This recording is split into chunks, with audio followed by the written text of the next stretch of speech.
উচ্চারণ করা হয়েছে। অনেকে বাংলা উচ্চারণ দেখে কোরআন মাজিদ পড়ে কাফ উচ্চারণ করে কুল হুয়াল্লাহু আহাদ। কুল শব্দের অর্থ হলো খাও, আর কুল শব্দের অর্থ হলো বলো। এজন্য জমহুর উলামায়ে কেরামের মত অনুযায়ী বাংলা উচ্চারণ দেখে কোরআন মাজিদ কখনো আপনারা পড়বেন না, বরং আরবি দেখে পড়বেন। আমি যদি আরবি দেখে পড়ি আলিফ হারফুন লাম হারফুন মিম হারফুন, আমার 10 করে নেকি হবে। আর আপনি পড়তে জানেন না, আপনি চেষ্টা করতেছেন, আপনার ডবল নেকি হবে। সুবহানাল্লাহ। তো আপনি কেন বাংলা উচ্চারণ দেখে পড়বেন? বরং ভুল হয়ে যেতে পারে, এজন্য আরবি দেখে পড়বেন। এজন্য আরবি দেখে পড়লে যদিও ভুল হয়, তাহলে আপনি চেষ্টা করার কারণে আপনি ডবল নেকি পাবেন ইনশাআল্লাহ। কুল আউযু বিরাব্বিন নাস, এখানে নিসবত করা হচ্ছে আল্লাহ রাব্বুল আলামিনের কিছু সিফাতের দিকে। মনে রাখার চেষ্টা করতে হবে।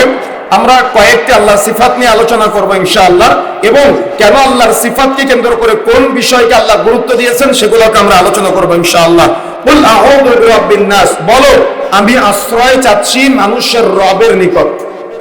আমি আশ্রয় চাচ্ছি।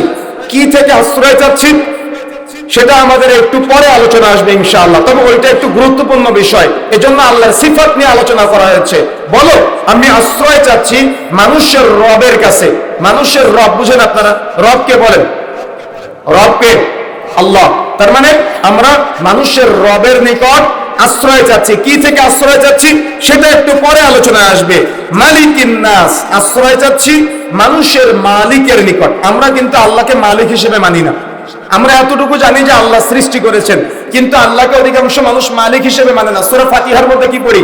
মালিকি ইয়াউমিদ্দিন, আল্লাহ বিচার দিবসের মালিক। আর এখানে মালিক শব্দের অর্থ হলো অধিপতি। কত ভালো করে বুঝবেন। বাংলাদেশ, ভারত এবং পাকিস্তানের মানুষ বিশেষ করে তাওহীদের জ্ঞান না থাকার কারণে তারা আল্লাহকে মালিক হিসেবে, অধিপতি হিসেবে মানতে গিয়ে অনেক সময় বাধাগ্রস্ত হয়ে যায়। যদি আল্লাহকে মালিক হিসেবে মানতো, তাহলে কোনো একটা ভুল করার সময়, কোনো একটা পাপ করার সময় তারা এটা ব্রেনে চিন্তা করত যে আমার মালিকের সামনে আমাকে তো দাঁড়াতে হবে। কথা বুঝেন না মনে হয়? আমার মালিকের সামনে কিয়ামতের মাঠে তো আমাকে দাঁড়াতে হবে।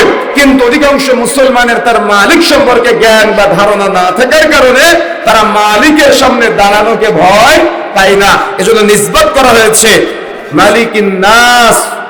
ভালো করে মনে রাখবেন, মানুষের মালিকের নিকট, মানুষের অধিপতির নিকট আশ্রয় চাচ্ছি।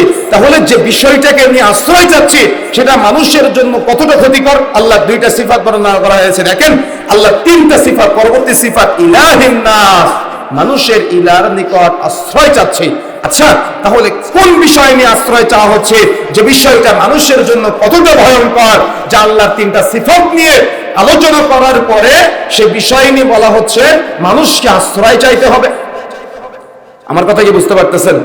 তার মানে মানুষের মালিক, মানুষের ইলাহ, মানুষের রব, আল্লাহ তিনটা গুরুত্বপূর্ণ সিফাত নিয়ে আলোচনা করা হয়েছে।